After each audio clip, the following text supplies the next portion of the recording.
Саламатсыңарбы балдар? Сабакты баштайбыз.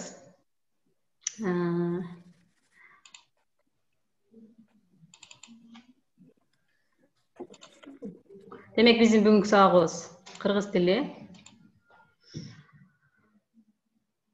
1, 2, 3, 4, 5, 6, 7, 8 окуучу. 45 окуучудан 8 окуучу. Бул өтө аз балдар.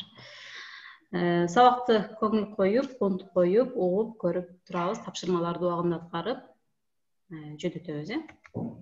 Демек бүгүн балдар биз силер менен кептик темабыз өмүр баян, ал эми грамматикалык темабыз болсо иш кагаздары стили.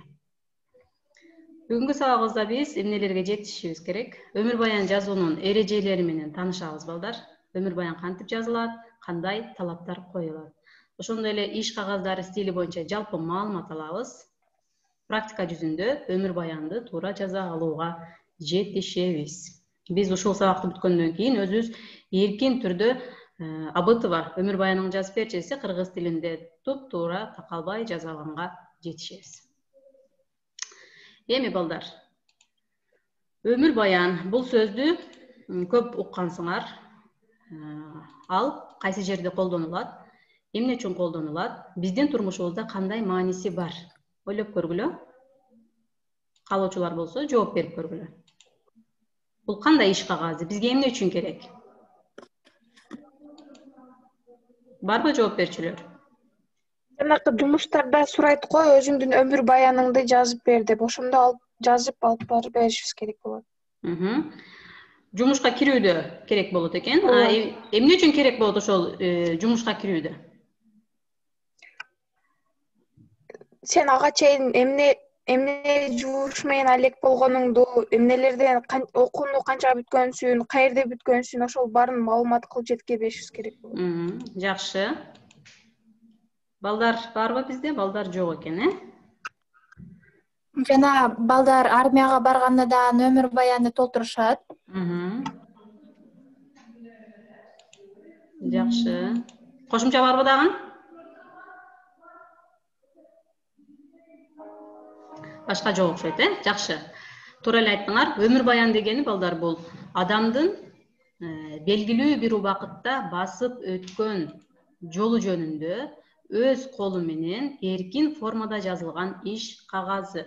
Бул иш кагаздарынын бир түрү болгону бул эркин формада жазылат экен.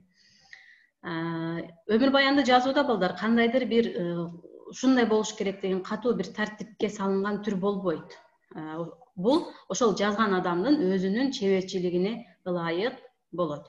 Өмүр баянда ошондой болсо дагы сөзсүз түрдө берилиши керек болгон маалыматтардын жана даректердин так тизмеси көрсөтүлөт. Өмүр баянда демек биз эмнелерди камтышыбыз керек экен? Бул кайсы маалыматтар экен?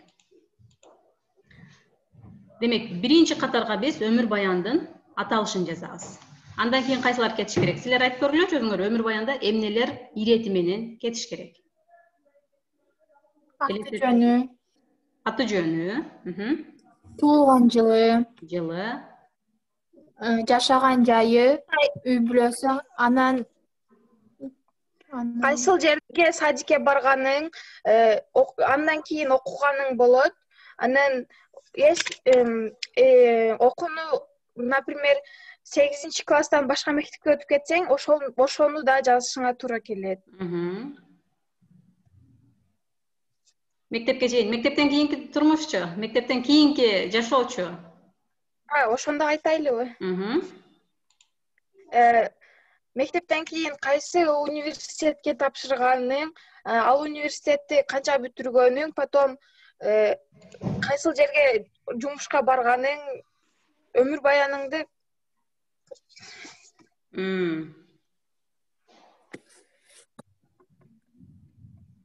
Жакшы, мен азыр бияка жазып коеюн. Наркы группа бизге эмес деп ойлоп атат окшойт.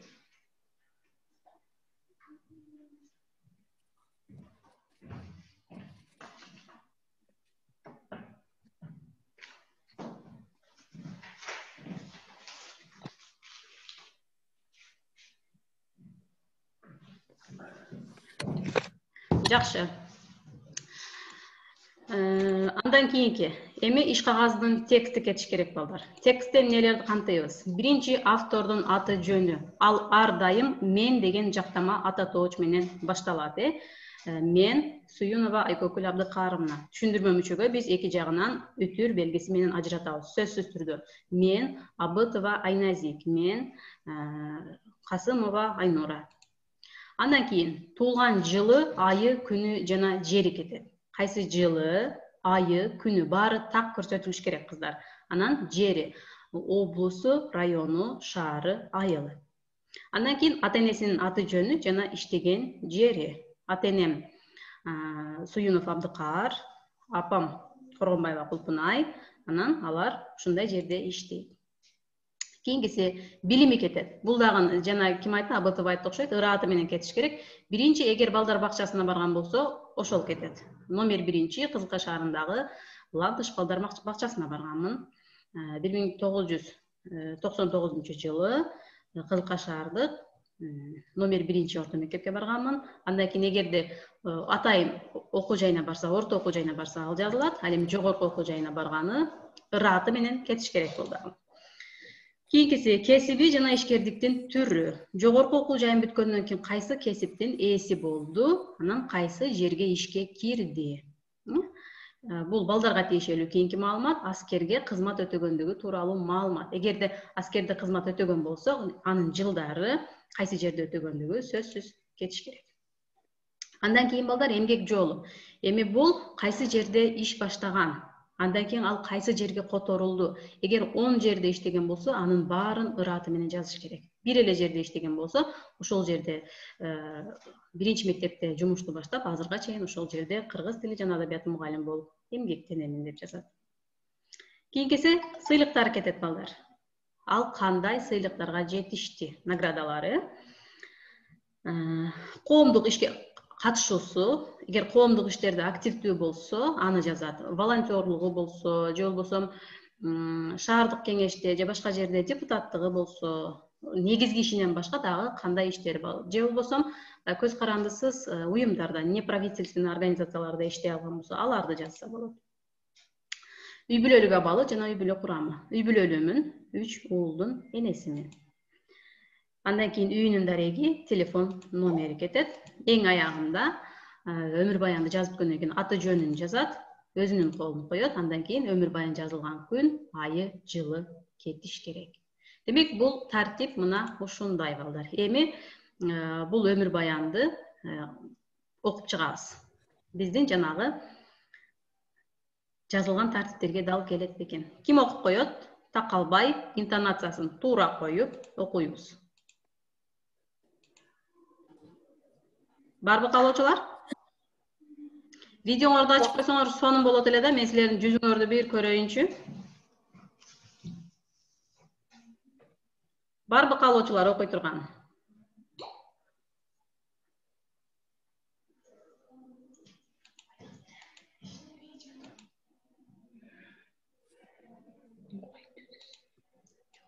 Абытова оку.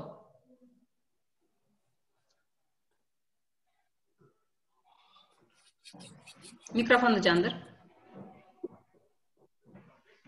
Башкасын айттым ишte. Кандай дейсиң? Башкасын айттым иште. Неге? Сезимгүл. Сезим жолдо кетти. Айназик. Yok, men okuyorum ejike mana kölökö жерге келе алмадыр окуйм ejike. Мен Касымов Мурат Токонович 1964-жылдын 11 ноябрында Нарын облусунун Кочкор районунун Шамшы айылында жумушчунун үй бүлөсүндө туулгам. Атам Касымов Токон, апам Касымова Шайыр. Алар азыркы учурда Шамшы айылында иштешет. Береке дыйкан чарбасынын мүчөлөрү. Мен 1971-жылы Шамшы орто мектебинин 1-классына кирип, мектепти 1981-жылы аяктагам. Ошол эле жылы билим алууну улантуу максатында Кыргыз улуттук университетинин тарых факультетине тапшырдым. 1983-85-жылдары Советтик армиянын катарында кызмат өтөдүм. 1985-жылдан университетте окуумду улантып, аны 1988-жылы ийгиликтүү аяктап, тарыхчы кесибине ээ болдум.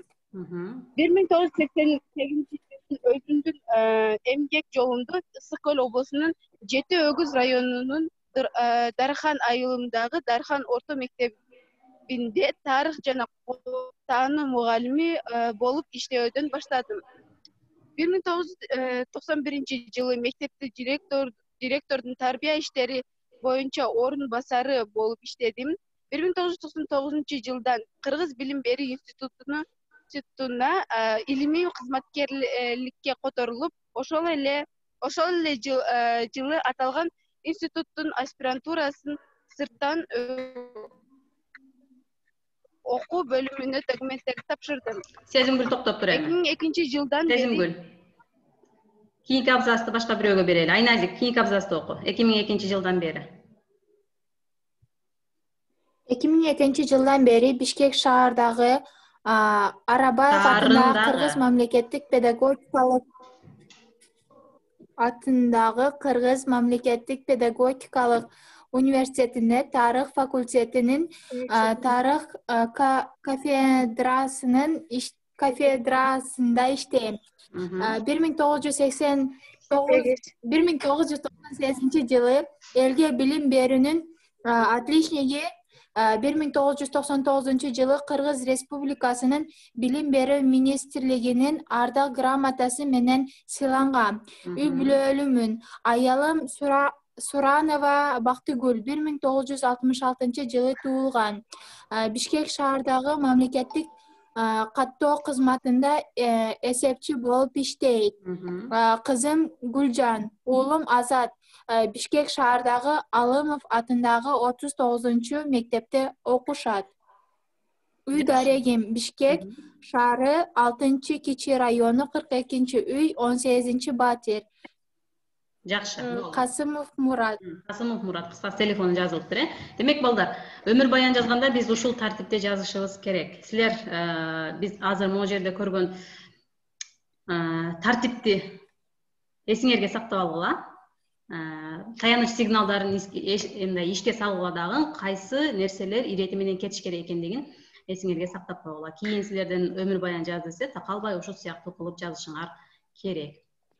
Эми балдар, иштиктүү кагаздар дегенде эмнени түшүнөбүз? Иштиктүү кагаз дегенде Зура айтып койчу. Кубатова Зура. Эгер мен уккан эмесмин десеңер деле эч нерсе болбойт. Жок, биз укпаппыз мындай сөздү деп. Уктук беле ошону? Жок. Уккан эмеспиз. Заявлениялар иштиктүү кагазга киреби экен, ушундай? Иштиктүү кагаздар деген бул иш кагаздары деген эле сөз балдар. Иш кагаздары, Иш кагаздарын демек биз күндөлүк турмушубуздагы түрдүү маселелерди чечүү үчүн ушул иш кагаздарын колдонобуз. Анткени биз арыз жазышыбыз керек, түшүнүк кат жазабыз, бизге мыйзам керек, ошол сыяктуу кагаздардын баардыгын биз иш кагаздары деп атайт экенбиз. Иш кагаздарына кандай талап коюлат? Кыска нуска болушу керек. Биз минимум сөздөрдү колдонуп, балдар максимум маалыматты айта алышыбыз керек. Демек, бул иш кагаздарына коюлган эң биринчи талап сөздөрдүн кыскалыгы, анан тактыгы экен. Расмий иштиктүү стилдин өзгөчөлүктөрү, демек, сезимди билдирген сөздөргө, ооз-эки стилге, өтүнө маанидеги сөздөргө жол берилбейт. Карагыла, биз эч качан арызда, же болбосо өмүр баянда абдан кубанычтамын, сизди терең сыйлаймын, уруксат берүүңүздү өтө каалаймын деген сыяктуу сөздөрдү биз колдонбойбуз. Кыска, нуска сөздөрдү колдонобуз. Андан кийин атайын кептик түрмөктөр, фразалар колдонулат. Өз каалоом менен, болгону анык, болуп дайындалган. Кызматчы сөздөрдөн негизинде, ушундай болгондуктан, буга ылайык, болгонуна байланыштуу деген сөздөр колдонулат.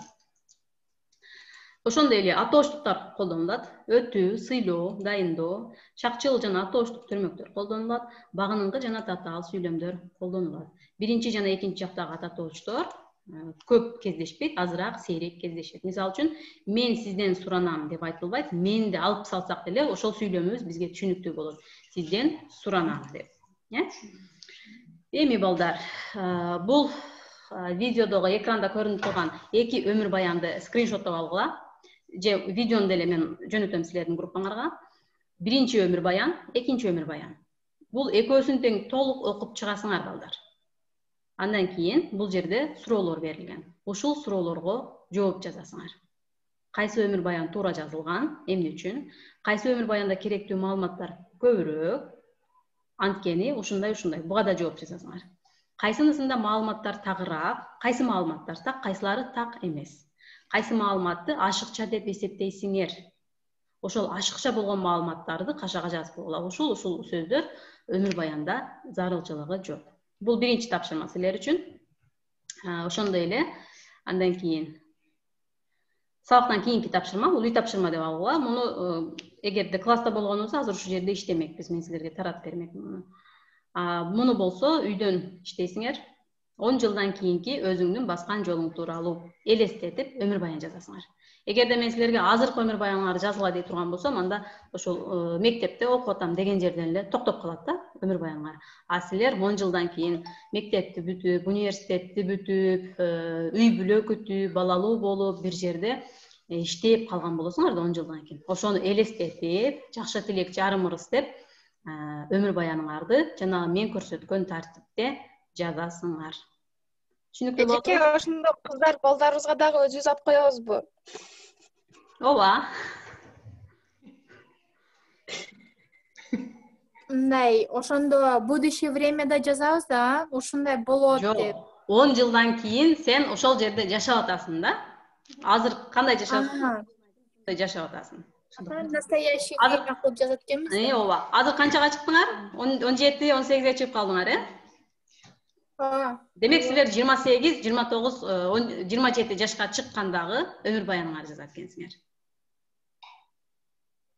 Дагы суроо барбы? Жок. Анда балдар, түшүнүктүү болгон болсо, өзүңөргө белгилүү өткөнкү чогулушта айтылган саат 6га чейин тапшырманы жөнөтөсүңөр, Чыкпай тургула, мен экранды скриншот алайын.